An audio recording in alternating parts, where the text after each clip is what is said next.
Today we're going to learn about the 7 eras of political parties throughout U.S. history. This is going to be our first step in identifying the structural issue in the political framework that leaves us with only 2 viable options come election time. This is episode 4 of Escaping Left, Right, and Center.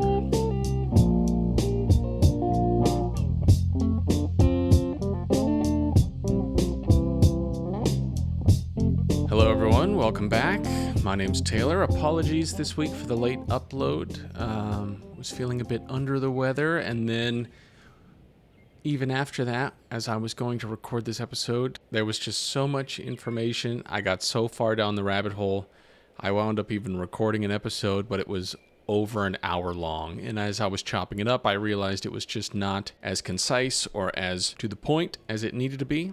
So we're going to try again tonight and hopefully do a much better job. So if you're just joining us, welcome. The premise of this podcast is to analyze our current 2-party system, deduce the primary problems with it, and try and think outside of the box in a new mindset in a way that avoids a lot of the unnecessary partisan thinking that we all suffer with on a day-to-day basis. Last time we learned about the history of the terms left and right. If you missed that episode, go back and listen. We learned that it is from the 1780s and the French Revolution and was only good for distinguishing royalists and anti-royalists, those who were more in favor of the French monarchy and those less in favor. And other than those 2 distinctions, it has very little impact on our current vocabulary. It might have a bit. It has perhaps the most tangential connection, but effectively, it is not a good representation of where we currently are. Now that we understand a little bit about the terms left and right and where they came from, I thought we would focus onto a more U.S.-centric thought for this episode. And instead of just going back and doing the history of the 2 big parties as we know them now, which was kind of what sunk my ship in my longer, now abandoned version of this episode, we're going to talk about instead how at any point during U.S. history, there have only basically been 2 major parties. So even before there were the Democrat and Republican parties the way we know them now, there were still only 2 big parties at any one point, give or take a couple exceptions, which we'll talk about. So we're going to go back to the beginning and work through, like I said, these 7 different eras, or 6, depending on who you talk to.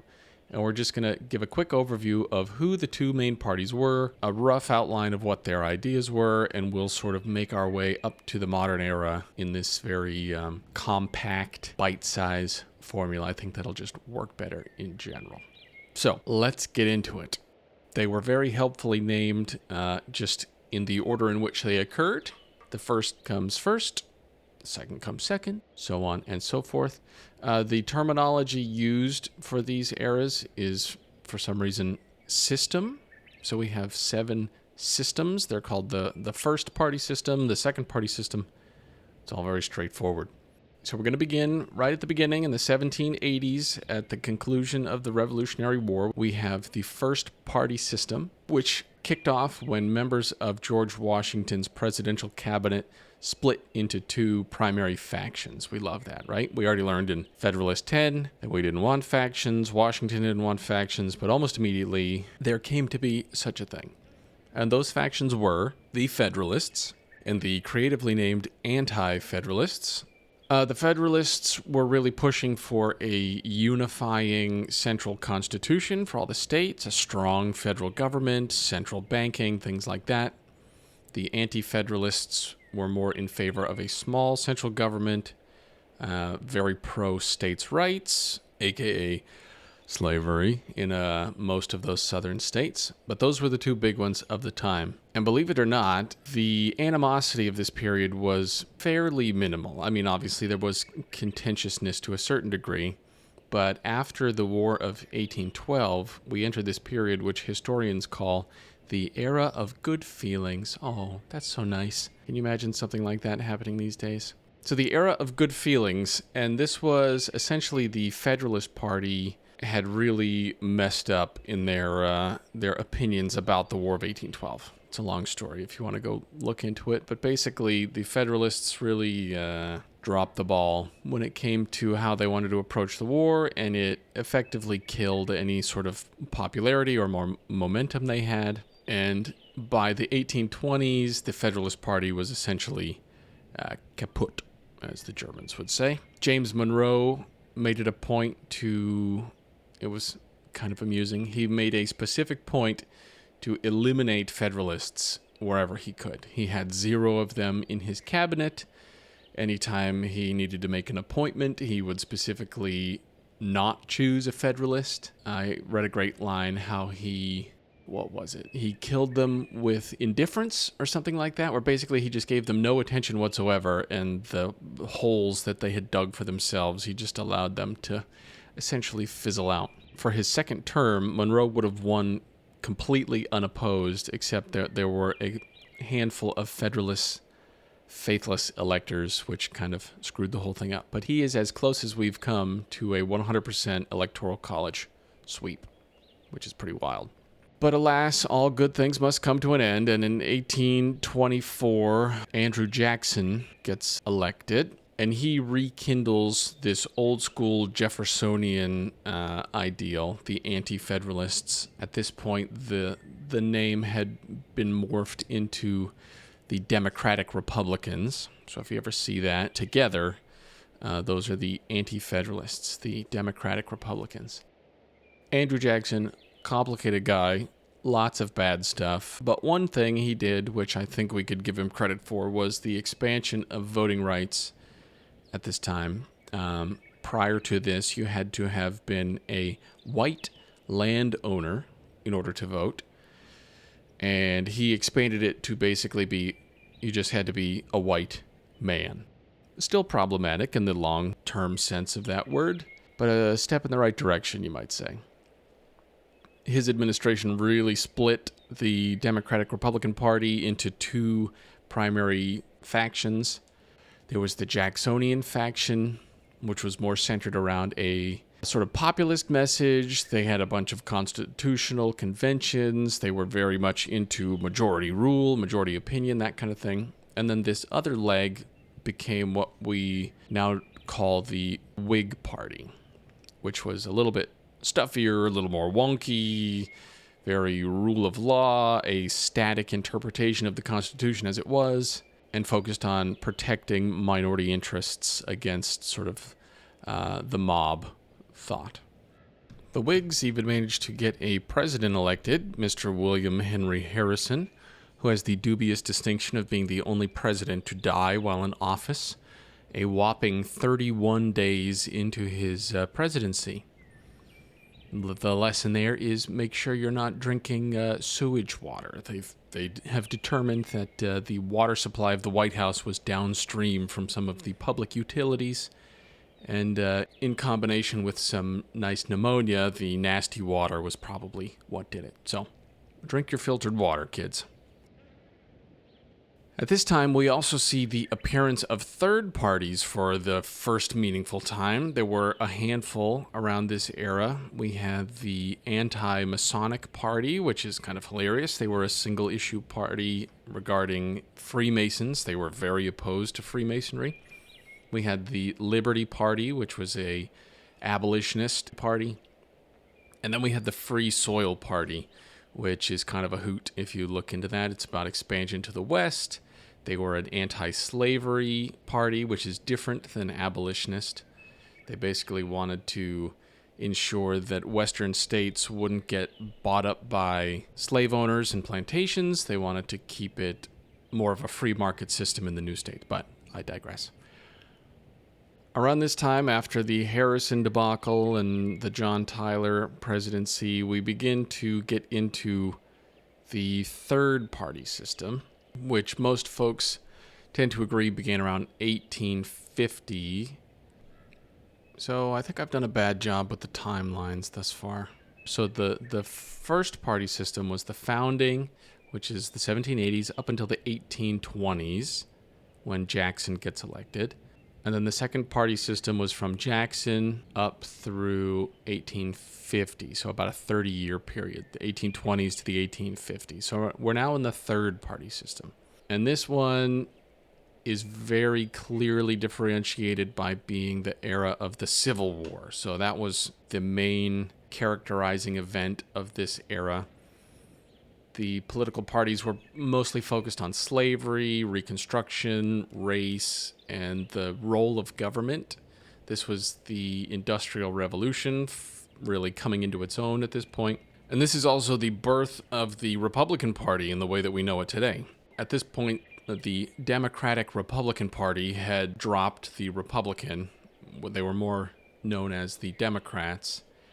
And now we have the Republican Party, which was a combination of, they did start on their own as an anti-slavery party. But when the Kansas-Nebraska Act came around in 1854, which had to do with, like I had mentioned, slavery in new states to the west, there was this coalition between these smaller third parties, like the Liberty Party and the Free Soil Party.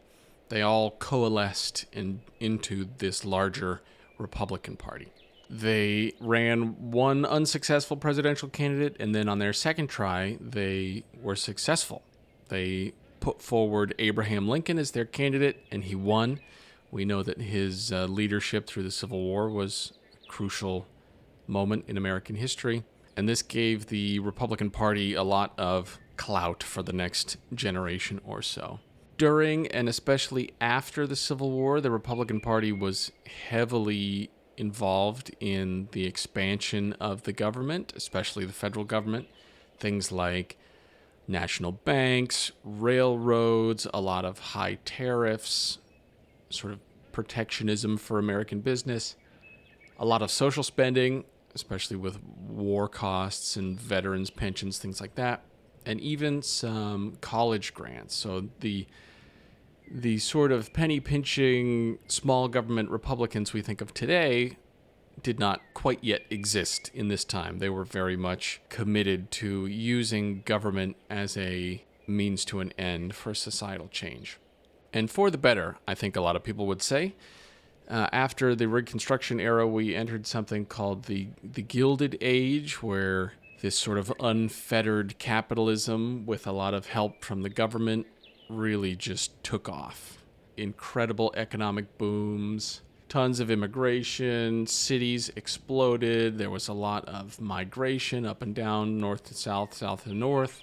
As far as industry went, this is when we see some of the Rockefellers, the Vanderbilts, some of these very well-known titans of industry came into their own. If you want to look at it from another perspective, this was also an era of very harsh workplace practices, a lot of child labor, a lot of monopolistic thinking among certain businesses. So there's definitely, as with any period, good and bad. But from a purely economic perspective, this was mostly green lights all the way. This era also saw the solidification of the country into two pretty well-established voting blocks. You had the North and the Western states were primarily Republican, and then the Southern states went pretty much dark blue in around 1877 when Haynes agreed to pull a lot of the federal structure, the post-Civil War federal structure, out of the South.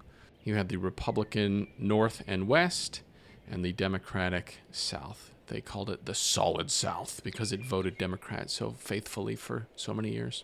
So now we are in the 1890s. All right, so it's been about 40 years since the last system. So the third system, again, 1850 to around the 1890s. Now we're in the fourth system. And the Republicans are kicking butt. They hold huge majorities in the federal government. They hold huge majorities in most of the states that they're in, except for a brief blip by Woodrow Wilson. Every president was a Republican. The only reason Wilson got elected was because Teddy Roosevelt was a mad lad. We won't get into that now. Bull Moose Party 2024. But at this time, we see a lot of progressive ideas beginning to come to the front. A lot of grassroots efforts to oppose perceived social injustices, political problems, economic ills. There were these things called machines, political machines in the big cities, which were these super corrupt on both sides, super corrupt sort of extortion, payoffs, kickbacks, very organized crime flavored political structures, which folks did not take kindly to most times. There were many business monopolies, so the idea of trust busting, something that Teddy Roosevelt liked to do quite a bit, was prevalent in this time. There were a lot of new ideas about how government could be used in a sort of top-down regulatory manner to address some of these problems. And we saw things in this era like women's suffrage. We saw the idea of direct primaries where people could actually vote for their senators. Prior to that, it had been the state legislatures would nominate senators, and the people had no direct say in who their senators were, so that was interesting. And then weirdly, the prohibition, this was a Wilsonian output, the prohibition of alcohol was during this time too. So we see a lot of kind of forward-thinking ideas. And it was involving both parties. So like I said, Teddy Roosevelt, big anti-monopoly trust buster extraordinaire, a guy named Charles Evan Hughes, was one of the progressive Republicans. On the Democrat side, we've got our dear friend William Jennings Bryan, who, if you know, you know. Maybe we'll talk about him in a later episode. And again, Woodrow Wilson was sort of the figurehead of this era for the progressive Democratic movement. Woodrow Wilson gets a thumbs down from me. We won't get into specifics in this moment, but not a great dude, in my opinion. So now we get into the 1930s. Hoover has come and gone. We had the stock market crash. We're in the Great Depression now.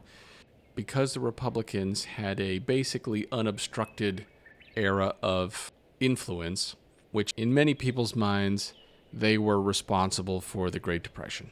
In the court of public opinion, the Republicans got left holding the bag, as they say. So this ushered in what we call the fifth party system right around the 1932 elections. This is what is commonly known as the New Deal era with FDR. And we see here just the enormous expansion of the federal government. FDR was not bashful about using the tools at his disposal, especially during World War II.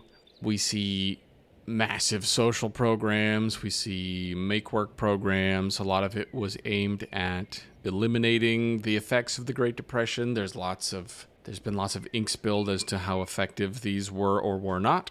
But this was the mindset, sort of this top-down, heavy-handed, the government's going to come in and pick up the pieces and set everything to right and spend a bunch of money and shove us along the way back to where we needed to be. As far as partisanship goes, there was this idea of the New Deal coalition, which was this alliance between Northern Republicans and Southern Democrats. And for the first time, we saw a fusion of these different heretofore minority groups. So you had Catholics, Jewish communities, unions, a lot of the university intellectuals, and some of the more populist thinkers from certain ideologies. They were sort of coming together in this New Deal coalition. It was a time where the government had a lot of leeway to do the things that they wanted, especially FDR. And for better or for worse, the effect of these policies was felt pretty quickly. So they were persuasive to a lot of folks. And during this time, the Republican Party kind of split into two main branches. You had a liberal wing, which you think of the Dwight Eisenhower crowd, and then a more conservative wing, which is wound up being the sort of the Nixonian version of the Republicans. They were pretty distinct up until, we'll get into that in a bit. But this was, during this era, really the heyday of the progressive 20th century Democrat mindset.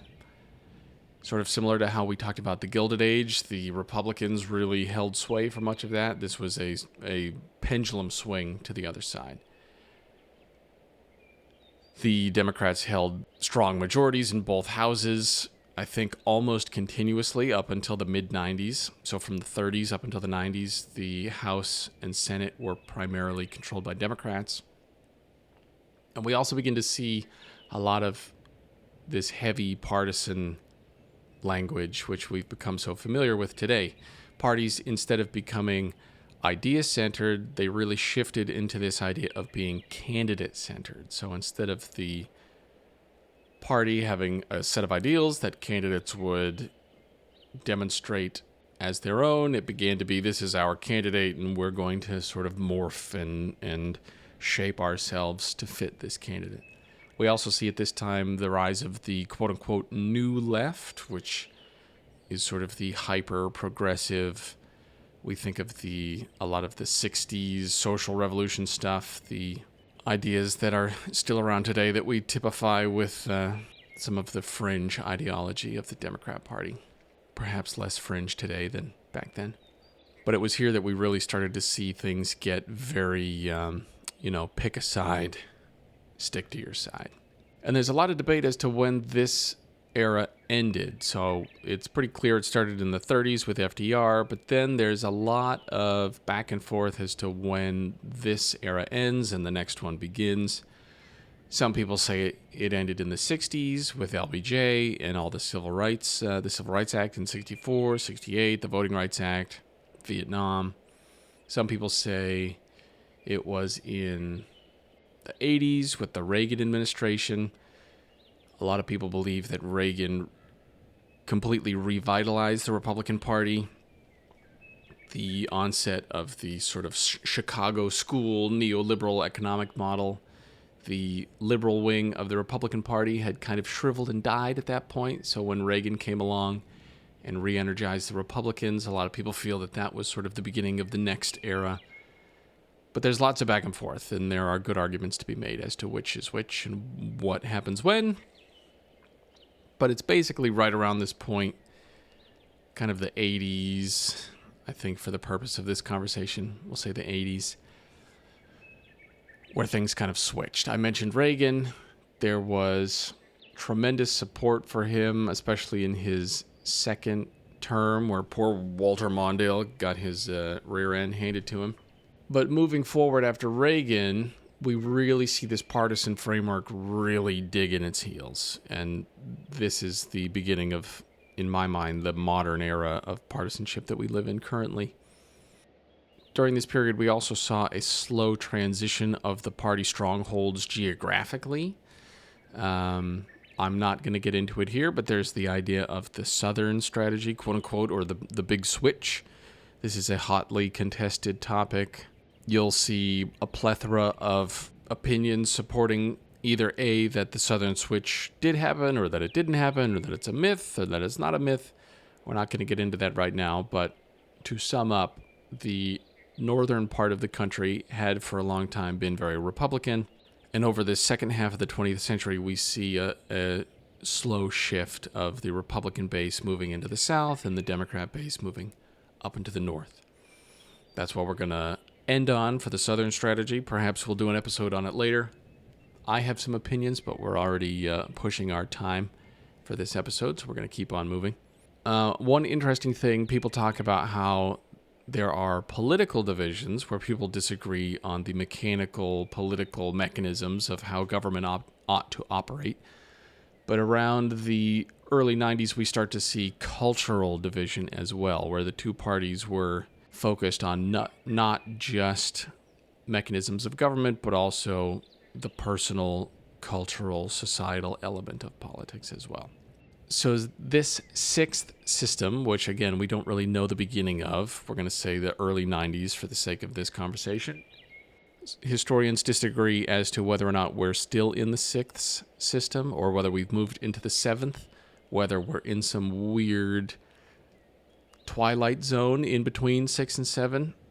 There's a lot of strong opinions about Donald Trump and his influence on the Republican Party. Some people say it was when Obama got elected in 2008. There aren't as many of the key indicators, mostly just because we're living through them and we don't have the same sort of retroactive analysis. But the three main historical arguments are either we're still in the sixth at the very end, we're in this weird middle period, or we're in the seventh because of Trump. Either way, things are sloppy at the moment. And I don't have an opinion as to whether or not we're in the sixth, the middle, or the seventh. I don't think it really matters. But when we zoom out and think sort of in the macro, we realize that regardless of whatever period we're talking about, there's still this issue of only two big parties. I think now we're in a moment where partisanship, for a host of reasons, is stronger than it has been in probably the last 150 years. It used to be that each party had its liberal and conservative spectrum within it, but now the parties seem to have really solidified and gone from a left, center right configuration to a really, one or the other. There's not a lot of wiggle room within the margins. My intuition says that social media and the internet have a huge role to play in this. In an article published in 2020 in the journal Science, a group of researchers summarized a scholarly consensus in this way. I'll just read it for you. Quote, it says, "In recent years, social media companies like Facebook and Twitter have played an influential role in political discourse, intensifying political sectarianism." There's a couple other studies that get cited in this article by the Brookings Institute. There's one that says, although social media is unlikely to be the main driver of polarization, the scientists concluded that it is often a key facilitator. And then there's even one more where they took a bunch of people and had them stay off of social media for a month, and then they surveyed them, and the levels of political anxiety had gone way down, which I think stands to reason to a lot of us. Another thing that I think is contributing to our current moment is in 2010, there was a Supreme Court case called Citizens United versus FEC, which, to sum up, basically allows for unlimited campaign donations from super PACs, unions, corporations, nonprofits, individuals. You can basically dump as much money as you want into campaigns.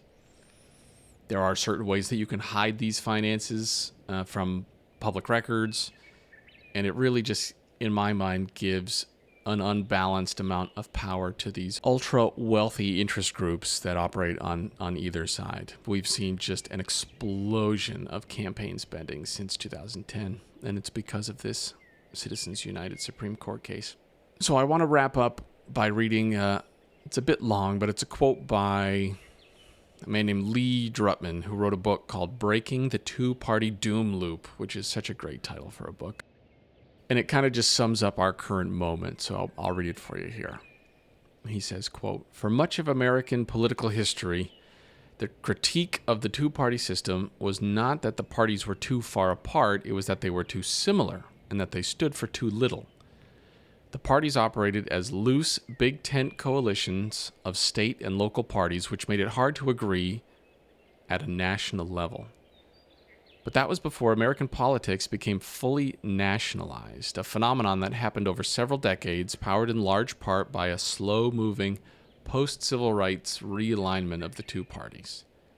National politics transformed from a compromise-oriented squabble over government spending into a zero-sum moral conflict over national culture and identity. As the conflict sharpened, the parties changed what they stood for, and as the parties changed, the conflict sharpened further. Liberal Republicans and conservative Democrats went extinct, and the system collapsed into two hardline parties. The triple developments of the nationalization of politics, the geographical/cultural partisan split, which he talks about is rural and urban, and consistently close elections have reinforced one another, pushing both parties into top-down leadership, enforcing party discipline, and destroying cross-partisan deal-making. Voters now vote the party, not the candidate, and candidates depend on the party brand. Everything is team loyalty, and the stakes are too high for it to be otherwise. The consequence is that today, America has a genuine two-party system with zero overlap, the development the framers feared most, and it shows no signs of resolving. The two parties are fully sorted by geography and cultural values, and absent of major realignment, neither side has a chance of becoming the dominant party. But the elusive permanent majority promises so much power that neither side is willing to give up on it." End quote. Bleak, but I think true. However, There is good news of a sort. We know for a fact what causes a two-party system. There is a actual mechanical issue which over time leads to a false dichotomy of two parties. We're going to talk next time about Duverger, a French political scientist who came along in the mid-20th century, who cracked the code. I don't know why more people don't talk about this. It's incredible stuff. Hopefully we'll get back on track with our Tuesday uploads. I'm hopeful we'll not be prevented again from doing that. Shouldn't be a problem. And that'll be good. It'll be good to start, instead of just looking at the past, start looking at the present and trying to come up with some potential solutions. Thank you all for listening. This was a longer episode. I appreciate you sticking with it if you made it all the way through. If you'd be willing to rate, drop a like, subscribe, however it works on your platform of preference, I would hugely appreciate that. I checked some analytics, and we have listeners on 3 continents now, which is fun to think about. If you'd be so kind as to share this with one other person, that'd be great if you think they'd be interested. Share it with them if you think they wouldn't be interested. Who knows what could happen. We're going to hear from another one of our lovely quote-unquote sponsors real quick to close us out. Thank you all again, and we'll see you next time. For you and your home, a Ken tile floor does so many things. It lights up a room with beauty, is wonderfully easy to care for, and virtually never wears out its welcome. Here's a floor done in new Ken Tile Easy Clean solid vinyl tile.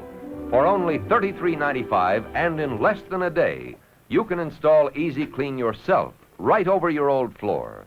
Adhesive, a brush, and scissors are all you need.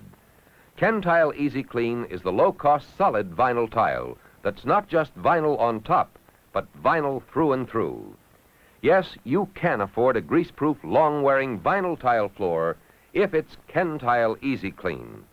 To see all the beautiful Easy Clean solid vinyl colors, visit your favorite Ken Tile dealer or look in the yellow pages under Floors. Easy Clean, another quality product from Ken Tile Floors.